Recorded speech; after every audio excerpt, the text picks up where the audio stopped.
If you follow full-time travelers on YouTube, you usually see the highlight reel. Beaches, perfect coffee shops, the ultimate early retirement dream. But the truth is, when you sell your house to travel full-time like we did, you don't just leave life behind. You take real life on the road with you. And sometimes the road bites back. Today, in the spirit of total financial and lifestyle transparency, we're pulling back the curtain on our first year of early retirement travel. We've compiled a list of the breakdowns, the medical emergencies, and the Airbnbs we survived. If you want to know what this lifestyle actually looks like when the cameras are off, this video is for you. Away we go traveling. All right, so first, let's start with the logistics. When we retired early, we chose to travel in an SUV, moving from Airbnb to Airbnb.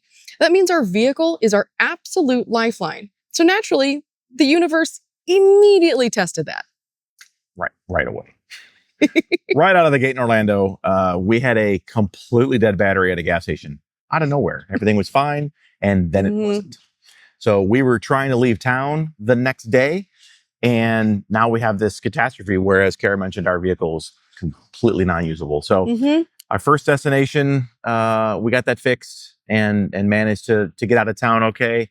And then our first destination where we ended up in St. Louis, I think within a couple of days, we ended up with the Christmas tree lights on our Dashboard. Every warning light. Every light.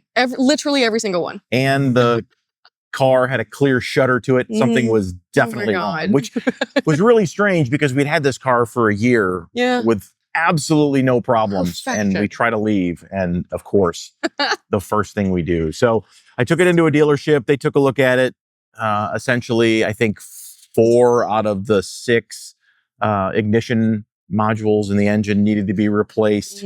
So we did some research. Actually, Kara found some research about this, about the Pilot, and that it had an actual recall on it. So even though the car was 8 years old, they fixed it under recall for us, which was great. That ended up being free, but it meant we were without a car for 3 days. Right. So now, our one vehicle, our one opportunity to do anything, kept us down for 3 days. So that kind of stuff happens and you just have to adjust. And then just recently, we rolled up and saw I could hear a noise out of the front of the car. You know how you know your car when it sounds like something. And we looked, and of course there's a screw, right directly in the tire. So now we have to deal with getting this tire fixed. Fortunately, that happened before we were getting ready to leave. I had a week or so to fix it, but that kind of stuff happens. So in our case, we try to stay on top of our car maintenance, and we really try to get ahead of stuff. But even with that, some things happen. Again, we're just taking real life on the road. So when you own a home, a car in the shop is nothing new. It's just annoying. For us, when we travel full time, we don't have an RV or a motorhome. We have that SUV. That is our only vehicle. So that car in the shop, luckily we got that under warranty. But if we would have had to pay for those repairs, that threatens our ability for next month's prepaid housing. I mean, that really takes a lot of stress management, a lot of deep breaths. All right. So car trouble is just one. That's just part of our troubles that we've had. The next one, and sometimes because it is such a long time we stay in places, we've had some housing troubles. We're going to run down the absurdity that we've had in hopefully a rapid fire succession here. So for St. Louis, middle of winter, we had no heat. And then I closed the back door and broke the window. Michigan, we had a relentless moth infestation. In Rhode Island, holy cow. Rhode Island. Spiders, flies. It was loud the whole time. Construction noises. It was damp. So many more things. Oh. Vermont, so many flies because of a cow pasture next door. That's true. But it was amazing. In Orlando, we've had bugs, even though it's Florida, bugs. Multiple fire alarms being evacuated.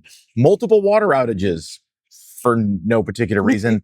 And our AC broke when it was 90 degrees. Woohoo! So dealing with fire alarms and plumbing issues is one thing, but dealing with health issues when you're on the road is a totally different level of skill set for patients. While we're on the road in Vermont, I got sick. No idea what it was, just out of nowhere. You're sick for a full day. Yeah, full day. Pretty much didn't leave bed for a full day. Absolutely no idea. And then we were in Richmond, Virginia. Gary got sick. And I don't even remember it. He doesn't remember. She actually had to tell me that I was sick. Yeah, he pretty much didn't leave bed. She's like, do you remember when you were sick in Richmond? And I said, what? I don't remember being sick in Richmond. Evidently, I was sick enough that I just stayed in bed the whole time. I have no recollection of it whatsoever. For probably I think it was like 2 solid days. You didn't leave bed. I don't remember it. Yeah, exactly. So just between those two things alone, when you're laid out in bed in an unfamiliar place with a fever, miles from your usual doctor or knowing your support structure, the glamour of full-time travel can fade very quickly. Yeah, things kind of wear off when you're sick and Right. tired and in a place you don't really know. So that was in 2025. 2026, we turned it up to 11. We're going to amplify this game. So in 2026, In January. Kara ended up in the ER Sure did. in St. Louis from a running injury. Yep. And then I decided in Orlando to end up in the ER with chest pain. Woohoo! We just can't stop.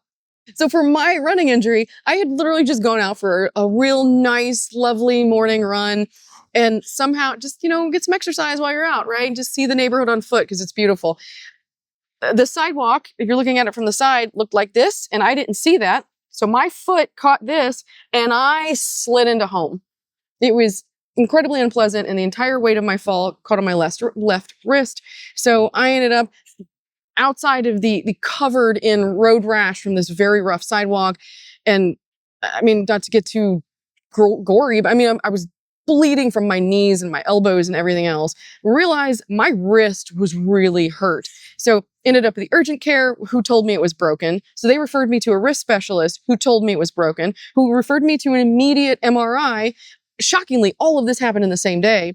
And they said, it wasn't actually broken, but it was a really deep bone injury. So regardless, trying to pack up after a month in an Airbnb to try to leave and get on the road while having one of your arms in a splint is not actually fun. Trust me. So in my case, for my fancy ER visit, I woke up at 3 a.m. with some chest pain. And typical man behavior, I ignored it. He did. I did. So I tried to go back to sleep, and I think I managed to. And then I got up again at 7, and I still had chest pain. And then my left arm was a little numb, and we know those are classic symptoms. So I woke up Kara and said, "Hey, I've got these things going on." And in previous videos, I've talked about that. Men shouldn't ignore these signs, and we should get our blood tests and all those things. And I ignored my own advice for a little while, anyway. And so then we ended up going to the ER. I had a battery of tests. I had blood tests. I had EKGs. I had IVs. I had multiple doctors asking me what happened, what it felt like. Do I still have pain? Sort of what the ongoing situation is with that. And, I was there for 8 hours maybe? It was a long time. Yeah. And they, debated keeping me overnight and ended up kind of leaving it up to me. And of course, I'm not going to stay in the hospital if I don't have to. So I didn't. But then I had some follow-ups. So I had to get an echocardiogram, which turned out I didn't have any problems. And then I had to have a stress test as well, if anybody's ever done a stress test. So I had to walk on the treadmill when they put some dye in there and checked out my heart and how all the things are working. And evidently I had no major blockages. So with the 2 tests they've given me as follow-up for that, I don't have anything big, but we still don't really know what happened. So we're still kind of working through it. But, if you're a man or a woman of a certain age and you have these health things pop up, don't ignore those warning signs. Right. Those are not things we ignore. And that is just a normal life thing. Don't do that. And especially when this kind of thing happens on the road. Yep. When we're traveling and maybe you're not in your home location, and where do you go? Yeah. And in our case, we had already kind of made plans for the next few months. We don't have the whole year planned out, but we have most of the next few months planned out.